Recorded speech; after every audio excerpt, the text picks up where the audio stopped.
Let's talk a bunch of different topics. How'd her career get there? This is a podcast with Lauren Asghari. Welcome to the Lauren Asghari podcast, How'd Her Career Get There? And my guest today is Rahel Bayar, who is the owner of the Bayar Group. So welcome. Thank you so much. Thank you for having me. Yeah, I'm thrilled to have you here and thrilled to get into it. So let's kind of start with present day and then we'll go backwards a little bit. But let's open up a little bit, talk in broad strokes what the Bayar Group is. Sure. So the Bayar Group works with youth-facing organizations, places like schools and camps, faith-based organizations, as well as does a lot of work in the corporate sector on creating really safe spaces, navigating both abuse and harassment prevention, and putting in place really good policies, but also really good workshops and trainings and conversations about what it means to truly create a safe space in each of those environments. So I'm fascinated about how you got into this work. So we're going to get to that. Let's back up to when you were a little kid. Give a little bit of context, like where are you from? How many siblings? Sure. Where'd you grow up? What was your personality like as a kid? Well, I am an eldest child, and I feel like that probably just defines me in a lot of ways. But I grew up in the tri-state area. I grew up in New Jersey. And I think what's so interesting is that as a young child, I was very, very shy. And I clearly grew out of that at some point. But I grew up the eldest daughter of two educators and spent a lot of my childhood, navigating the complexities of both being a kid, but also the awesomeness of that. And I think that one thing that my parents really instilled in me was this idea of doing good in the world in the way that works for you. Right? What it means to actually add value in a way that speaks to you. And so I think that, I probably speak for all of my siblings when I say we all picked different paths and we all picked paths where we were adding value in a meaningful way to each of us. And so that was a lot of my childhood. And when you were a kid, did you think, like, what did you want to be when I always air quote when I ask this question, when you grew up, right? What did you aspire to? Was there like a particular career field that you were interested in, like as a kid, or you were just kind of, I'll figure it out, but I know I want it to be in this vein of putting good into the world? Yeah, I mean, as a kid, I wanted to be a Broadway star because I was a musical theater kid and I was like, I definitely want to be on Broadway, right? And that was something, I spent a lot of my childhood and a lot of my teenage years doing theater and singing and really being able to express myself in a very artistic way. But the truth is that by the time I got to college, I didn't know exactly what I wanted to do. I just knew that I wanted to do something that I was passionate about. And so I spent a lot of, my college life kind of thinking about where are the avenues that I am both most interested and what is it that I could do.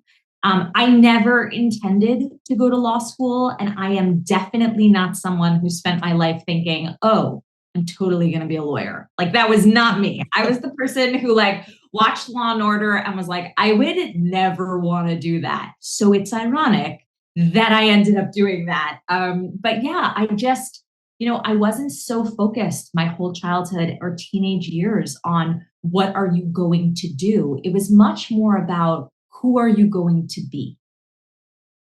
And when you what did you study in your undergrad? And would you describe yourself as a academic child, right? Somebody who thrived in the academic world? So I'll answer that second one first. I was definitely not someone who thrived in the academic world. I always loved learning. I had a thirst for learning, with the exception of a couple of subjects that were just unenjoyable to me. And I was a very big reader. I really liked history. I liked being able to see how certain puzzle pieces were put together, but I was not an overly academic kid. I was not the kid who always got straight A's. I was not the kid who, school just automatically came easy to me. It was definitely not, that was not kind of my childhood trajectory. When I ended up in college, I actually switched my major a lot of times because I really wanted to major in psychology, but the university that I went to at the time had a kind of calculus and statistics requirement for the psychology major. And I was scared of calculus. I had really struggled when it came to math, and I was just scared of it. And so there was a part of me that was like, let me find every other major that I can major in aside from psychology because I'm scared of this one class.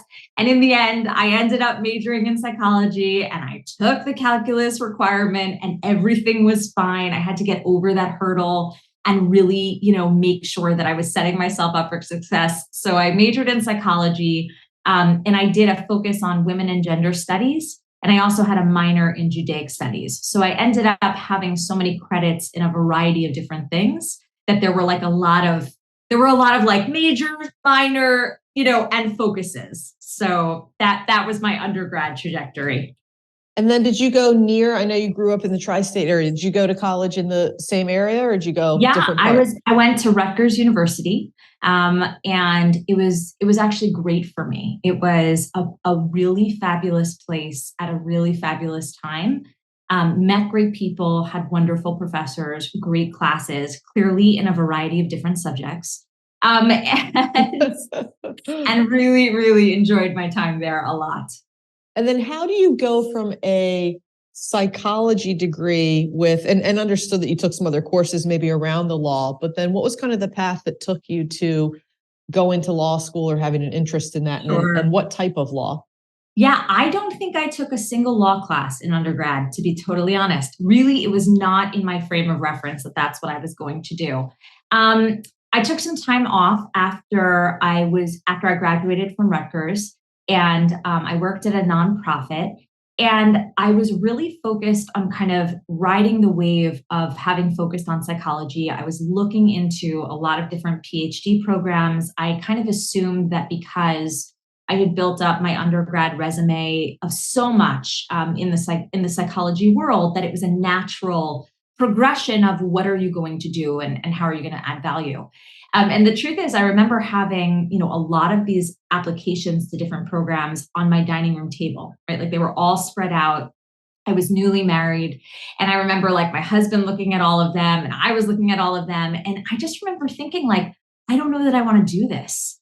And you don't apply to a PhD program if you don't want to do that. And so I ended up having a conversation, probably multiple conversations with my father. And talking with him about why I was hesitant and what I should do and where I should go.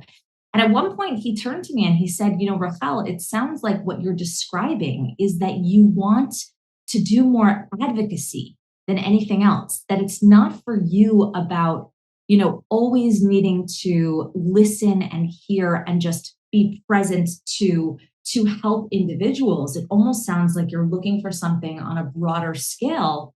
He's like, have you ever considered law school? And I was like, no, I have never considered law school. And he was like, maybe you should consider that. I was like, you don't go to law school on a whim. He's like, I'm not saying go to law school on a whim. I'm saying maybe you should consider what are the things you want to do and how can you get there? And I spent a bunch of weeks actually thinking about that advice, talking it over with my husband and myself and having a lot of, conversations about it and thinking about what it means to engage in adding value in a way that feels more like advocacy or seeking justice or engaging in meaningful change in some way. And it kind of occurred to me, maybe I should go to law school. So I literally signed up for an LSAT class.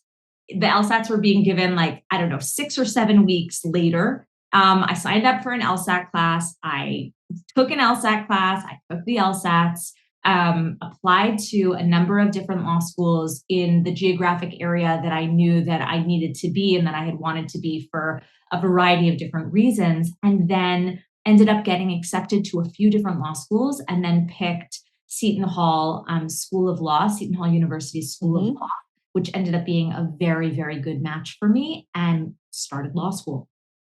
And then when you're in law school with the end ambition or end goal of like being a public defender, working for, like, what was your, how did, let me rephrase the question.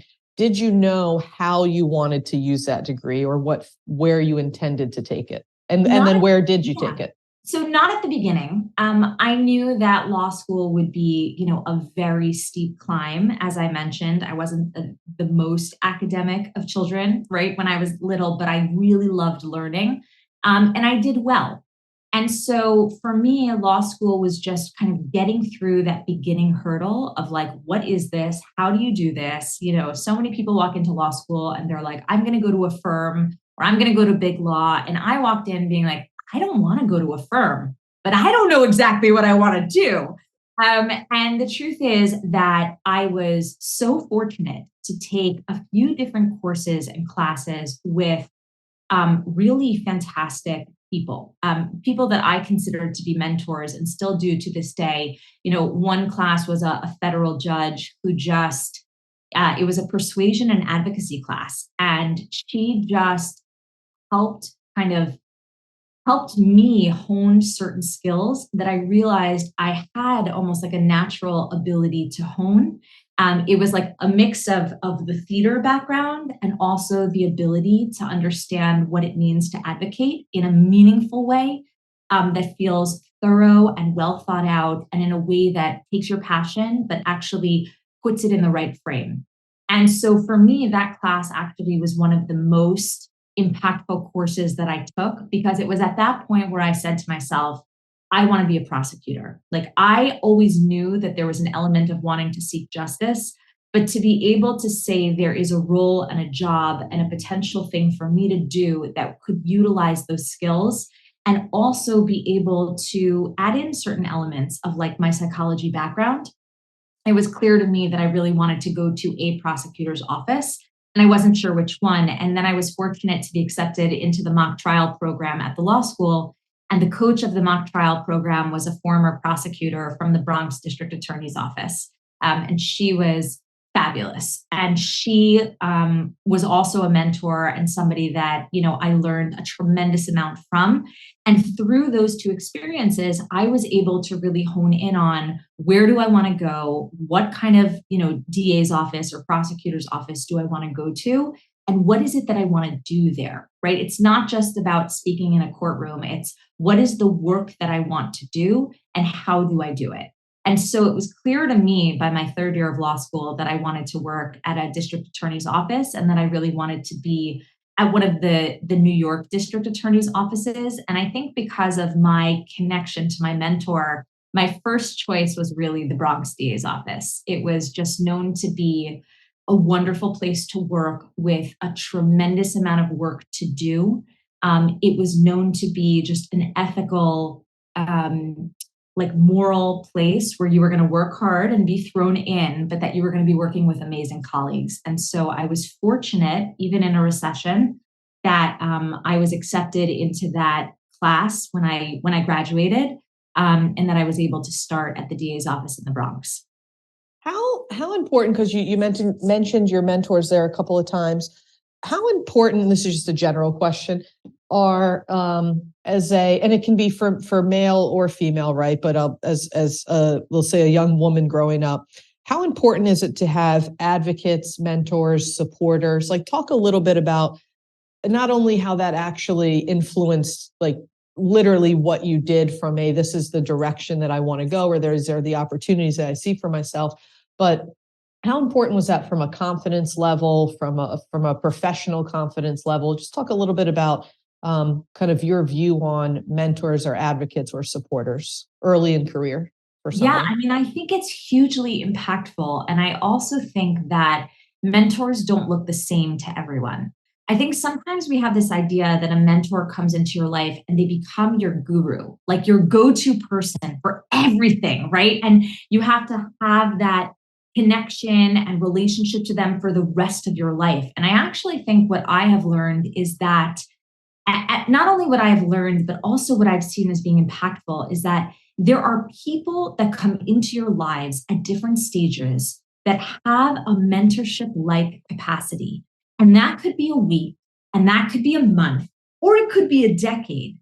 But the idea of being able to see yourself in a situation and acknowledge that there is someone that may be wiser, that may have real information to share with you, but also the ability to boost your confidence in that moment of time in your life, that can stay with you for forever. And so I always think that this word mentor is so big, right? Like we think about this as, I haven't found a mentor yet. If I haven't found a mentor, how will I ever do anything?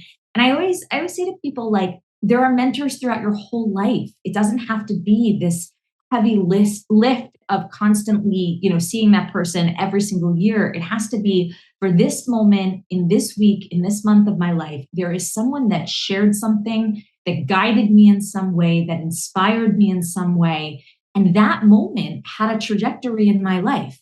So I think it's hugely important, but I also think it's hugely important that we redefine what a mentor truly is, and that it can also just be a moment in time.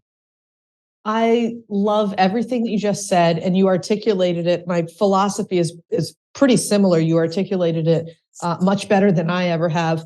But this whole concept and idea of taking pieces from different people and then kind of learning, and to your point, one day, 1 week, a several year relationship, right? Whatever it is, but taking pieces and learning and applying it to what works for you, as opposed to, I think sometimes people kind of get stuck, especially earlier in their career, in their, I want to be like X, right? Instead of, I aspire to this certain aspect of this person or this certain trait, right? But then you're pulling a piece from somebody else to kind of make it organically you. So I love that you said that. And I love that it also can kind of weave in and out. It doesn't have to be a permanent fixed relationship for eternity. And that's okay. So absolutely. So talk through now, how you get from law school, and this might be describe it however you want, at whatever pace you want, but how do you get from your first job out of law school to starting a company? Sure. So, I never intended to start a company. I didn't see myself as an entrepreneur at all, or somebody that would ever have an interest in that. I always saw myself as part of like a larger team. I was at the DA's office for a number of years. I actually was at the DA's office in the Domestic Violence Bureau my first year, and then I was able to transfer over to the Child Abuse and Sex Crimes Bureau. And I was there for a few years, and then I took a break to move across the country for my husband's job. And when we came back to New York, I was able to come back to my position at the DA's office in the Child Abuse and Sex Crimes Bureau. I literally walked back into my office with my computer that still had all of my documents on it. I mean, literally walked right back into my old job. I was there for a number of years after that. When I left the DA's office, I started working for a company that had a pretty national/global reach. And it was an investigative company.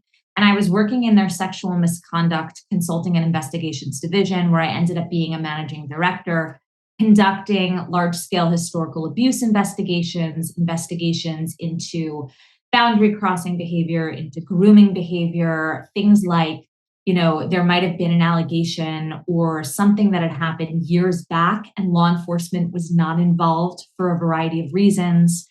And so, the entity, whatever it might be, really wanted a full accounting of the abuse or the harassment that happened, for the purpose and goal of being able to understand it and make sure it didn't happen again. And as part of that work, I also started doing a lot of public speaking, something that I had always done prior, and had done a lot of public speaking within my own community and within my own, house of worship and other ones of that sort.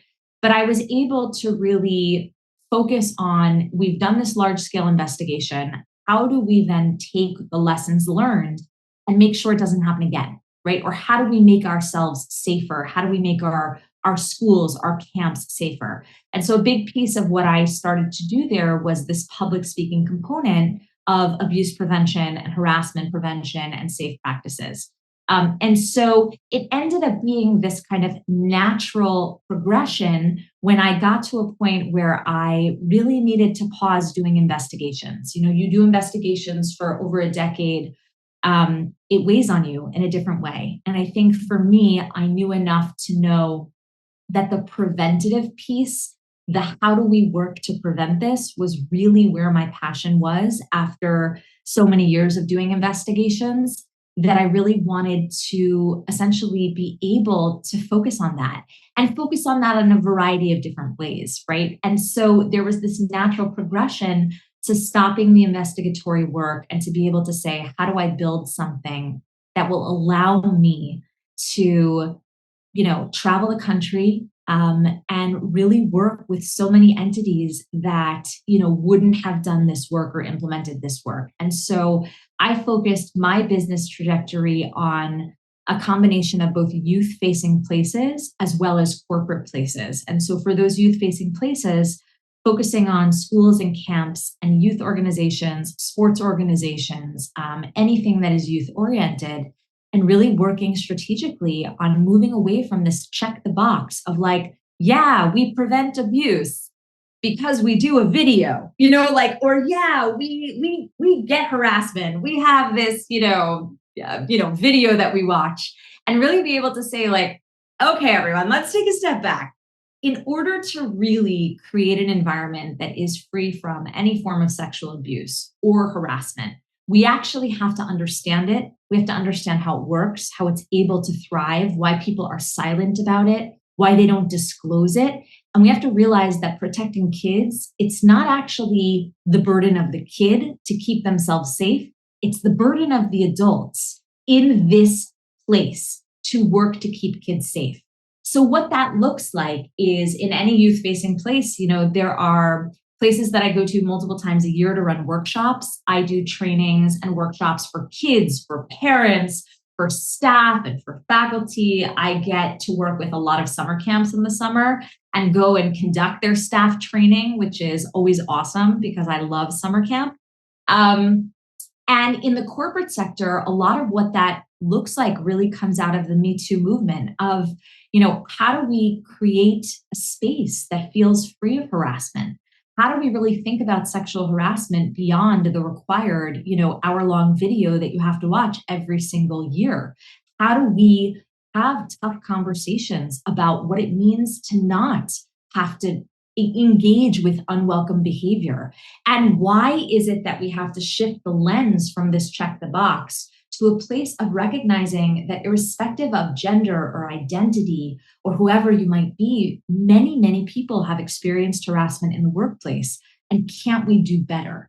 And so that ability to kind of bring the lens of having prosecuted sex crimes and child abuse for a number of years, and also having worked in the investigative field, kind of picking up the pieces when conducting an investigation, has also given me the ability to have the insight to say, how do we do this well? Thank you for that overview. You touched on a bunch of things. I have three or four follow-up questions to that. So I'll try to organize my thoughts here. What would you say is the common theme around, trying to think, why there is an issue, not why there is an issue, why it's maybe not talked about, why, there is the check the box or show the video. Like, what themes in your experience have you noticed that where companies have it wrong and have to do better, even if they have good intent?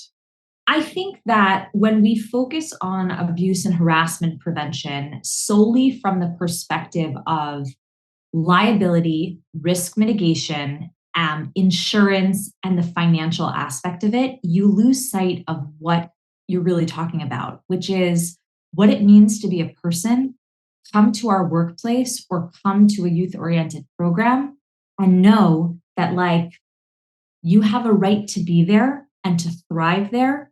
And it's not just about a laundry list of don'ts. It's about what is the environment that is being created.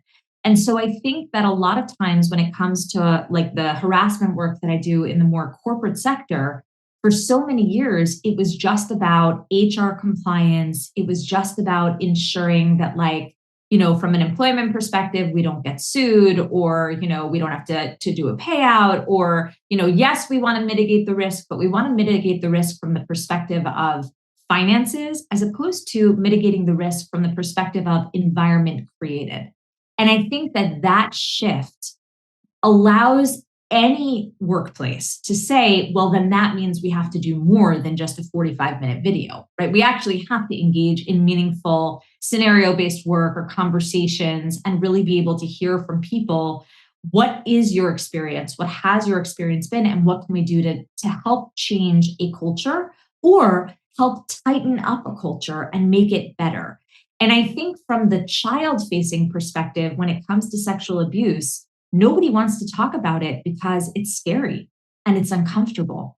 And because we're caught in a lot of these myths that exist that you would just be able to tell if something bad was happening because the person who's doing it would seem scary or creepy or off, right? They would seem as though they're the type of person that you'd see on an episode of Law and Order and be like, that's the person who's doing something bad. But what we've learned time and time again is that, especially in a child-facing place, in order to sexually abuse a kid, you have to have access to kids. You have to be good with kids. You have to fly under the creepy radar, because no one's going to purposely bring a creepy person in to work with kids. So that means that when we really think about mitigating the risk and saving lives, we have to think about it from the perspective not just of compliance, but of depth.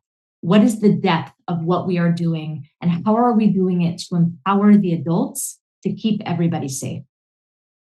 And is that something, once you have the audience, is that usually well understood and well received, or is it, since it's such a complex,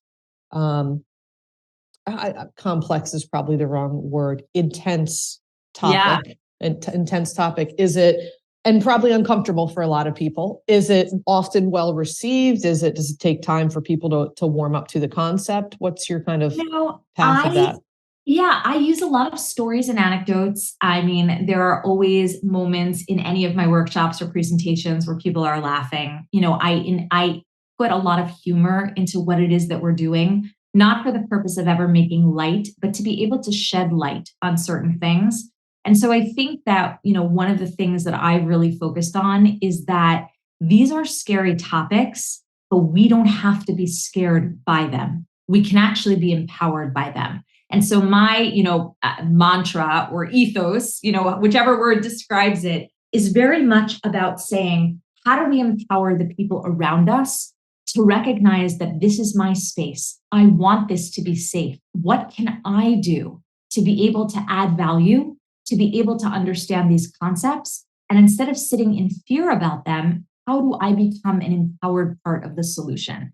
And so I think that a lot of my workshops and my public speaking and the things that I do are really focused on that. And the truth is that when you empower adults to have this knowledge, right? When you empower kids to have this knowledge, there actually is an element of risk mitigation, right? You are working together to keep these issues far away from your place, but you're not doing it from a place of fear. And I think that that's something that is really, really important from my perspective. And how do you, this is more on a personal note, again, it's heavy subject matter. How do you personally, is that a heavy load to carry for you? I mean, the emotional weight of doing that work, is that a heavy load? I always think of this when people are dealing with just intense and complex human subject matter, right? That they take that, we're all human, right? It's not like you leave a building and leave that, in the building and just go home, or maybe you do. How do you carry the emotional weight of doing that work, or does it not affect you outside of, can you separate it, your work that you do just in your personal life, or how do you balance and can't manage the weight? I exercise a lot. I think that when I was a prosecutor, I learned very early on how important being able to compartmentalize was. And yet at the same time, you are an empathetic person and you are somebody that, you have to be trauma informed. You're navigating the most complex, horrific moments of people's lives, right? Like, there would be times when I would be asking a child to share something that had happened that was the most traumatic moment of their life, right? My face is associated with asking horrific questions, right? Whether it's in a grand jury or on a trial or just in my office with regard to trial prep. And, there are certain cases that will never leave me. There are certain, I'm sure that there could be a study done for prosecutors on like the things that they've seen, whether it's crime scenes or video footage or, just the recitation of information from victims and survivors. And there are times when I was a prosecutor where I would come home and just need to like shower the day off, and figure out how to be able to compartmentalize better. And I think that as I continue to do work in this field, there comes this point where working in sex crimes, working in the field of sexual misconduct and child safety, you really have to be able to separate. And you have to be able to come at what it is you're doing, both from a trauma-informed lens and from an empathetic place, but also from a place of like, I can't lose myself in it, because if I lose myself in it, I can't parent my children, right? I can't be a spouse to my partner. I can't function in terms of my own life. And so I think that sometimes some months are easier than others. I started by jokingly saying like I exercise a lot, but the truth is that I think that for me has really been able to be an outlet of both keeping myself, healthy and sane, but also having something that I focus on that makes me feel good, right? When it comes to every single day and every single day of doing this work. And I also think that the minute that anybody who works in this field starts to be bogged down by it in a way that doesn't allow them to function, it's time to say, I need to break, like I need to stop, because nobody should be giving everything of themselves to the work that they do as a professional, so much so that they lose themselves in the process.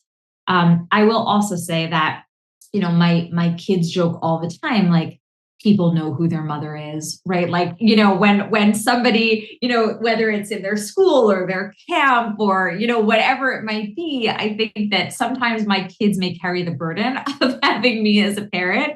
And at the same time, like we talk about it a lot. We have conversations about it a lot, and we have open communication about it. Especially when I'm like asked to come in and do training at their schools or like their camps or things of that sort.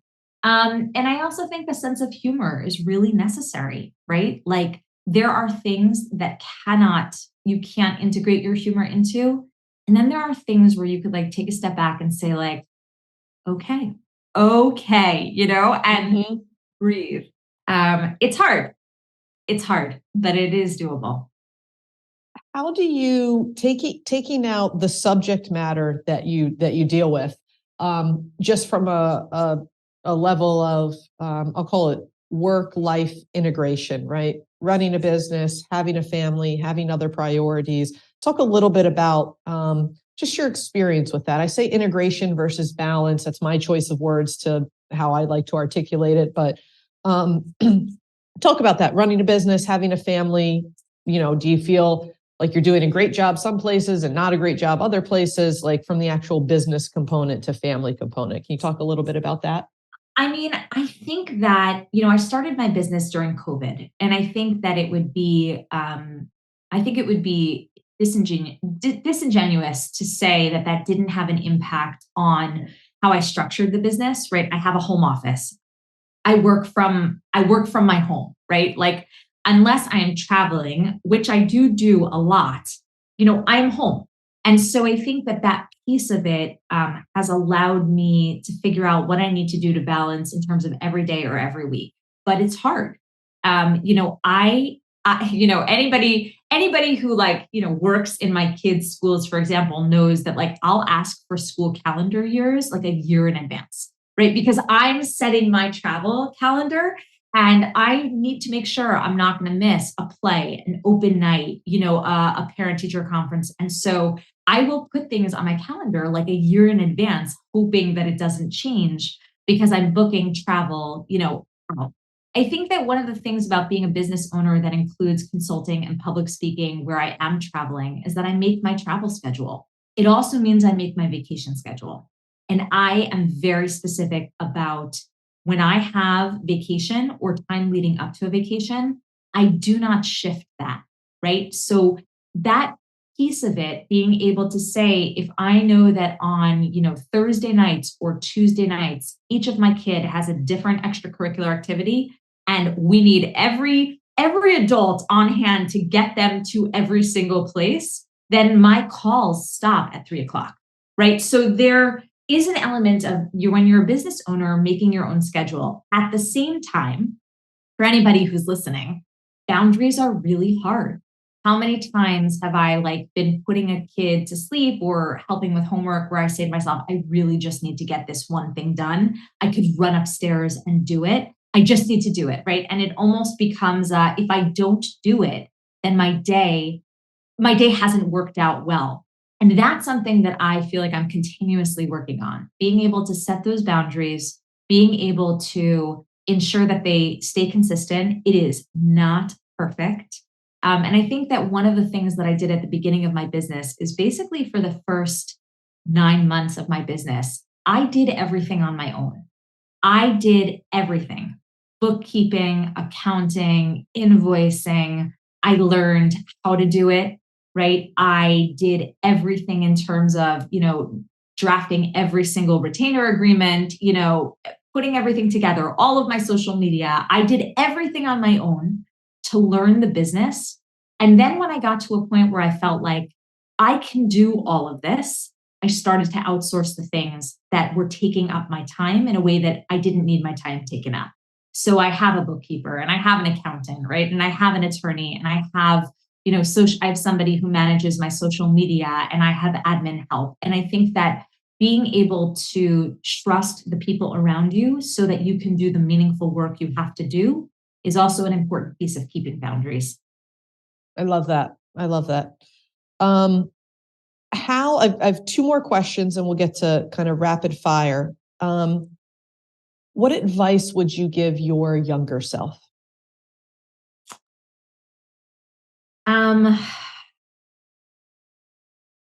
The reason why I'm pausing is because my younger self would not have listened.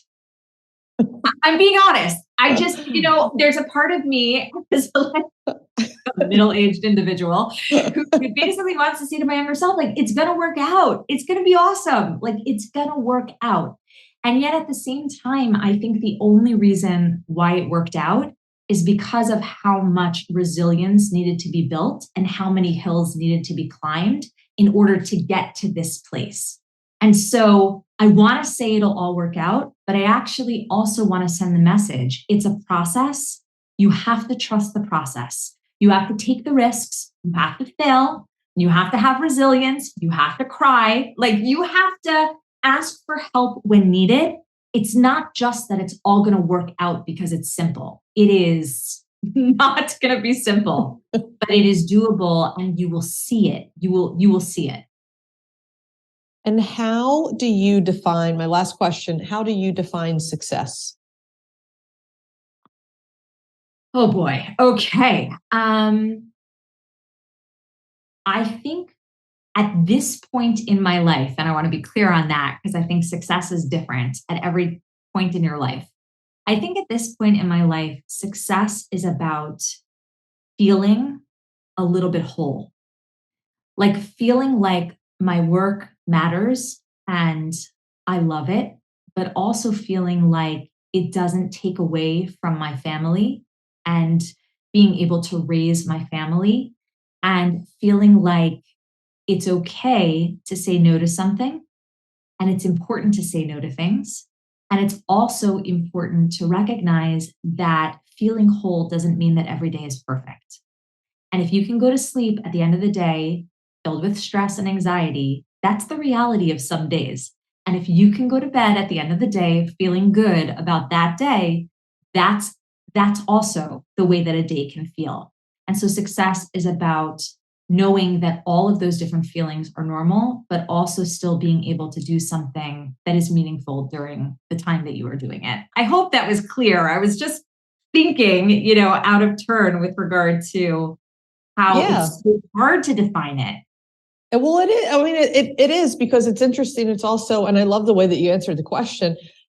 It's interesting too, because people answer it in different ways, which I think is also, just human nature, right? Different approaches to things. I love that you answered it from the whole person, human perspective, right? And integrating different parts into it. Some people answer that or see it different ways, right? Right. Monetary, career, family only. I love the way that you answered the question. I'm going to get to rapid fire questions here in a second. Before we do that, though, and rapid fire is totally unrelated to anything that we talked about. It's like this or that. Okay.